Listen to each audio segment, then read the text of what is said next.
Hey guys, welcome back to the channel. On this episode we are going to be upgrading my bandsaw.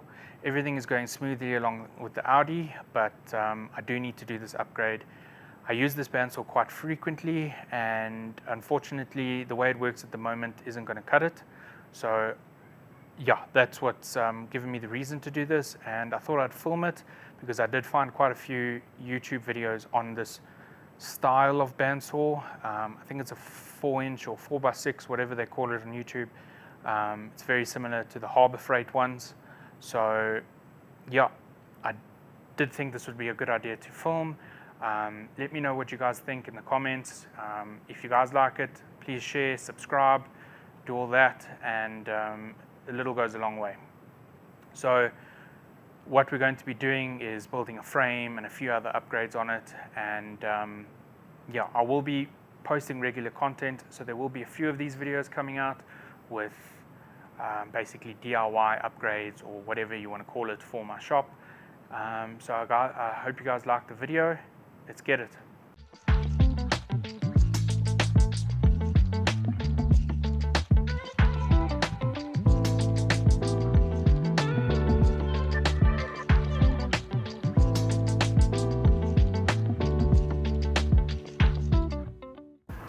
Okay, alright guys, so this is the bandsaw I'm talking about.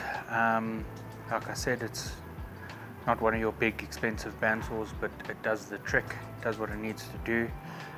They don't need to be massive and fancy. We're not running production and that kind of stuff. So what I mainly use it for is my manifolds and downpipes and intakes and all that kind of stuff, and the odd frame here and there.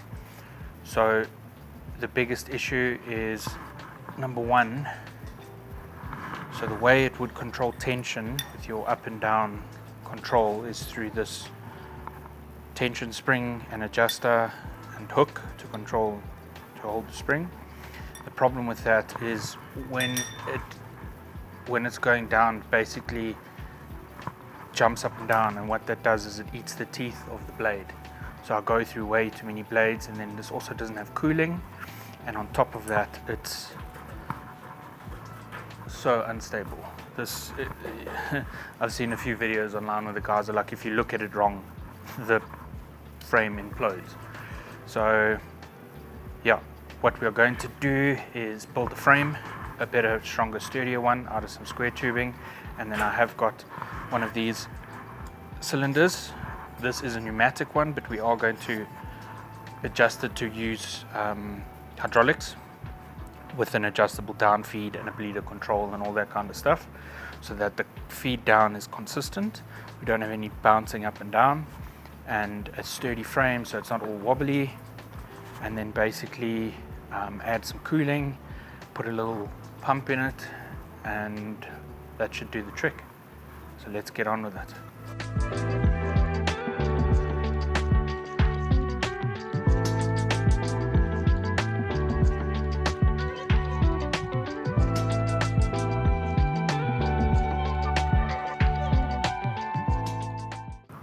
Okay, so we've put together a frame.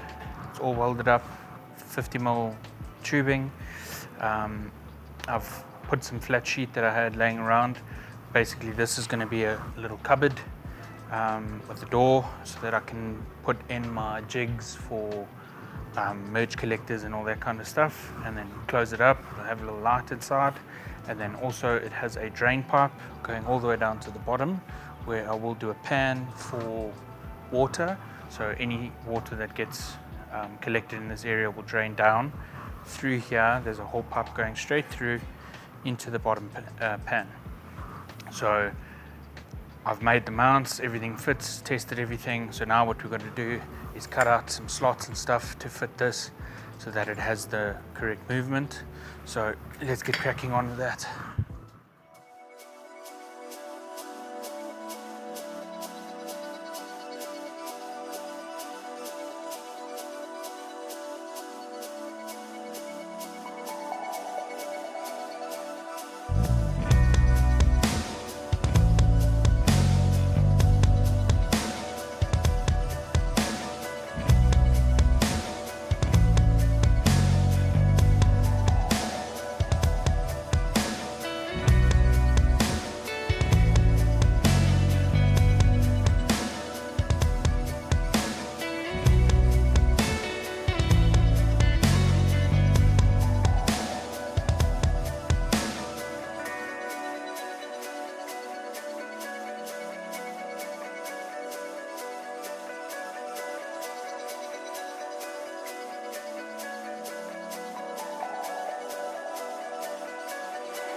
One eternity later.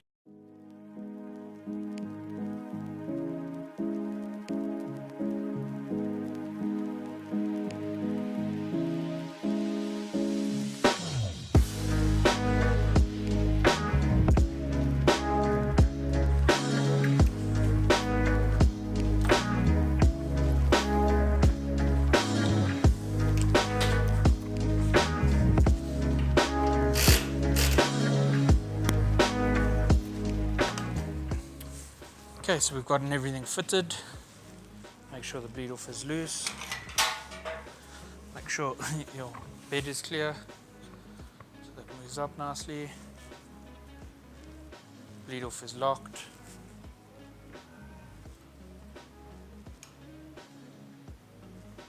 There, on, off, on. Run it as slow as you need to, and it will automatically feed nicely.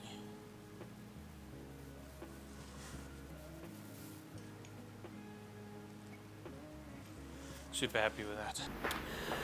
Alright guys, so we are getting somewhere on the bandsaw. Very happy with the controls at the moment. Everything seems to be working nice and smooth. So what we're going to move on to now is cooling. So I have gotten a little pump here. So we will set up, I need to make a little tray for it and then put it underneath the stand and then connect the pump up. I've got all the fittings and all that stuff and test it out. So let's get on to the pump now.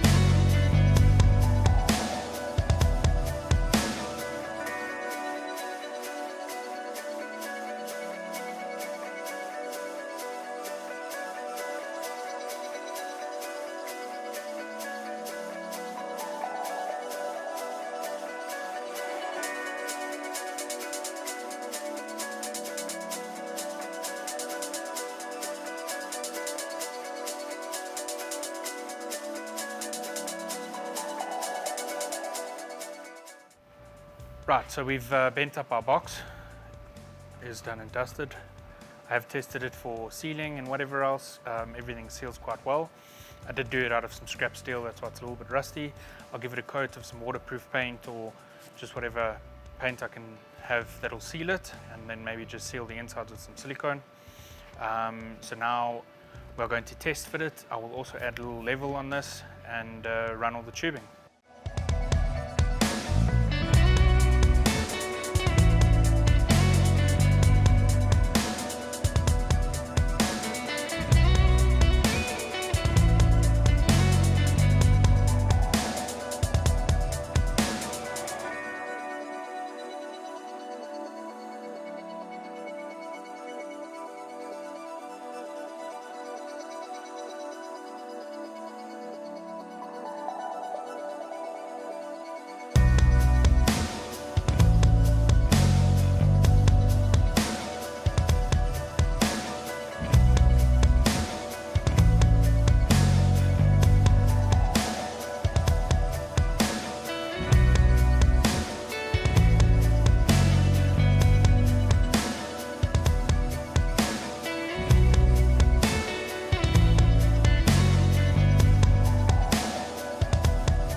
Right, so one of the biggest issues with these cheaper machines is the gap between here and here, between the blade and the vise or the clamping face.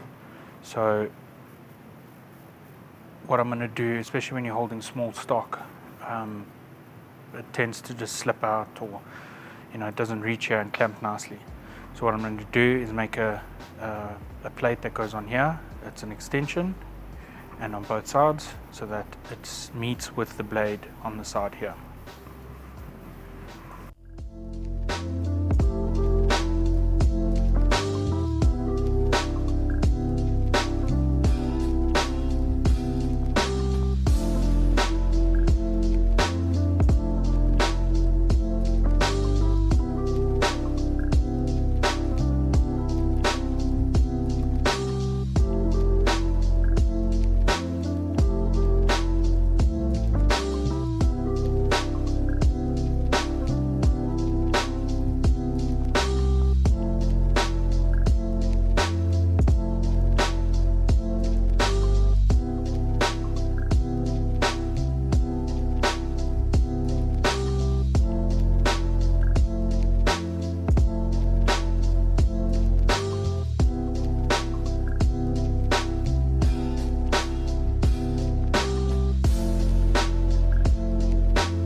Gator don't play no shit. You feel me? Gator never been about that. Never been about playing no shit.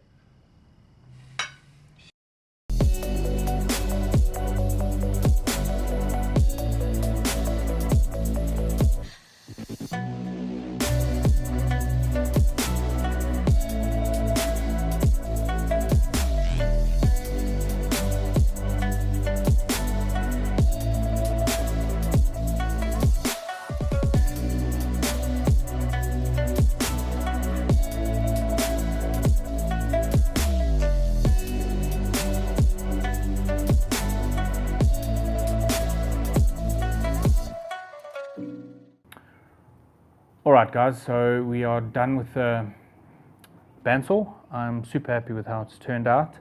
I thought I'd do a quick little was it worth it sort of ending. The frame was super necessary. This thing's going nowhere. It's just made it such a pleasure to tighten the jaws and all that stuff. It's great. The next thing, the hydraulic downfeed, couldn't complain about that. Works great. The one thing I did have an issue with was hydraulic fluid. So with the pneumatic cylinder, I think if you put too much or very high viscous, I don't know, viscosity oil, it blows past the seals if there's too much. So I took it back to Jeff at Laser Air Brakes. They do all my pneumatics, hydraulics and oil lines and all that kind of stuff. And he topped it up, he changed the piping, I think he did one or two things, and it still leaked past on the down. It would blow pressure past the seals and leak hydraulic fluid, and then it just got to a point where it stopped leaking and it hasn't leaked since, and now it just works great. It's super controllable, so I'm happy with that. The one issue I have, so I got a project that I had to do with this thick wall 8mm or 6mm industrial grade mild. I had to build a frame out of that stuff. The machine cut through the thick stuff like butter. It was great. On the thin wall, stainless steel, because it's hard. And these machines, you can't really adjust the blade speed that well. There is 3 adjustments, but it's not the greatest. Yeah, to get that down feed just right for the thin wall is a little bit of a trick. I've got it to work, especially on the thin wall square tubing. It cuts, but you just got to sort of, you can't full tilt on the hydraulic down. You got to go quite gradual. But other than that, it cuts smoothly. Water works great. I did have one problem with the water. So the fish tank pumps, it was working beautifully. Every time you turned it on, it just pushed water through, and it fed exactly on the blades where I needed it. It was just great. However, it just stopped working one day, and I was like, oh, there goes the pump's broken. I took it apart, but the pump was still vibrating, but it just wasn't pushing water. And I took the pump apart, and what happens when you're cutting a lot of mild is that grit gets inside the pump, and it's a magnetic, the fish tank pumps are magnetic, so they spin off that, and if the grit gets inside where the magnet is, it basically just causes the pump to just go backwards and forwards. So yeah, I got used to it. I'll just take it apart and clean it every now and then, but got a little bit annoying. So I do have to come up with a solution for that. But I got another pump, a small little one, it's like that big, basically just to circulate the water. The problem with this coolant is if it stands for a while, it stinks. And if I don't use the machine and it's just standing in the garage, it reeks. So there's a little pump that circulates the water, and I think that's helping a lot with the mild steel grit to just keep it away from the other pump. So that's been working well. But other than that, you push the button, coolant feeds, and you're away and cutting.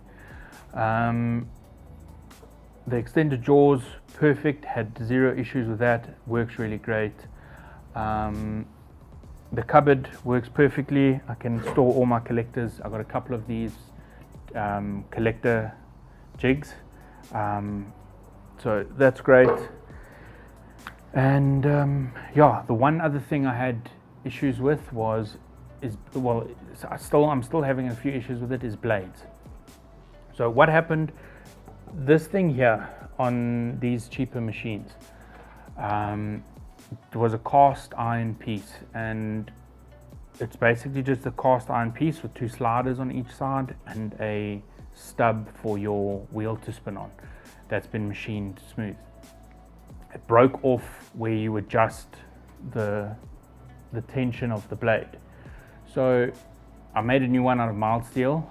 The problem was, so the Harbor Freight ones I've seen online and the other brands, Jet or whatever, you can adjust your blade's tilt. This one, after I made the mild steel new piece, the blade kept popping off. So I've shimmed the bottom to get the wheel to sit at a bit of an angle, and it's been cutting great. But I don't know what it is with maybe it's the people who make my blades. It keeps popping on the welds. Every single blade I have, except for this one that's in here, it's broken on the welds, and I think it's the tension of the blade. But I did make a tensioner, whatever you want to call it, tensioner jig. So you put it on the blade, and you adjust it till the tension is at the right spec on the dial indicator. But yet I still go through the blades popping on the welds. So I don't know if I need to find another blade manufacturer or what, but yeah, that's the only real issue I've had with this machine. Other than that, I do have a few small things to do. I've got to put a little holder on the cupboard. The bracket, this housing for the switch is broken, so now it's gone all floppy. But other than that, the switch still works, so I'll 3D print a new housing just to fix that. And there's one or two little things that I need to do, but besides that, this machine was made in, I think, 1994, and it's working great. You turn it on and it cuts steel. So if you have one of these, I think they're the 4x6 horizontal bandsaw on YouTube. There's a couple of upgrades. Oh, the one thing that I did notice is guys were struggling to do the drain system. I don't know why, but yeah, the drain pipe that I have going down, I have zero issues with. There's no water spillage, nothing is a problem with that. The water just drains straight back into the tank and it's golden. I got that idea from lathes. The side of them is slightly tapered up and there's a tube straight down into the pump, so you never overfill the water in your lathe bed. And then the one other thing with this machine is it's dirty now. With coolant everywhere, if you're cutting something very thick and slow and it's hollow, the coolant runs to the other end of the pipe and then drips. So it's a lot messier now running coolant, and just to keep it clean is a bit of a problem.